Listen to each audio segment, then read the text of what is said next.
Leila de Lima, ano po, no? Hindi na raw siya nakatulog, ano? Dito ho sa nangyari po sa Senado po mga kabida, kung saan po ay in-archive po ng mga senador ito pong articles of impeachment, ano? Mga kabida, laban ho kay Vice President Sara Duterte.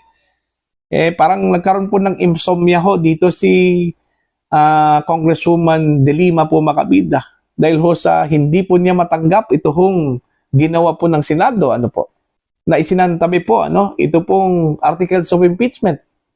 Sabi po ng ilang mga senador po, ano, na ito hong pag-archive daw mga kabida para daw equivalent daw ito na pinatay na po ng Senado ito pong articles of impeachment po, ano, na inihain po ng Kamara de Representantes po mga kabida laban ho kay Vice President Sara Duterte.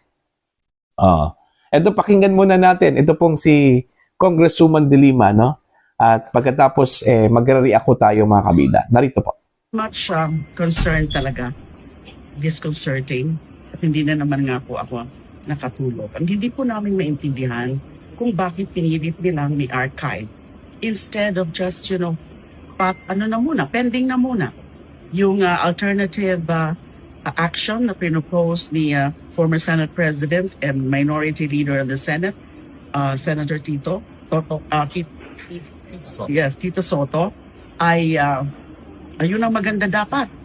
I-table na muna pending the resolution of the MRs filed with the Supreme Court. Bakit sila nagmamadali? Ano bang diferensya? Of course, they were saying kasi nakasabi immediately executory. Hindi po ibig sabihin dahil immediately executory, final na. Kasi nga, meron pang motion for reconsideration. Hina-comment pa nga ng Korte Suprema yung petitioners, sila Vice President Sara Duterte at si Attorney Torion. Kung talagang final na yan, hindi na sana pinansin yung mga MR, including yung mga motions for reconsideration and intervention filed by the group led by Representative Percy Sendanya and yung sa Tindig Pilipinas, and also yung motion for reconsideration intervention filed by Isang Bayan. Sana ni-note na lang nila yung MR without action. Kung hindi nila itatackle yung motion for reconsideration on the belief that it's immediately executory. Again, hindi po ibig sabihin final na yung immediately executory.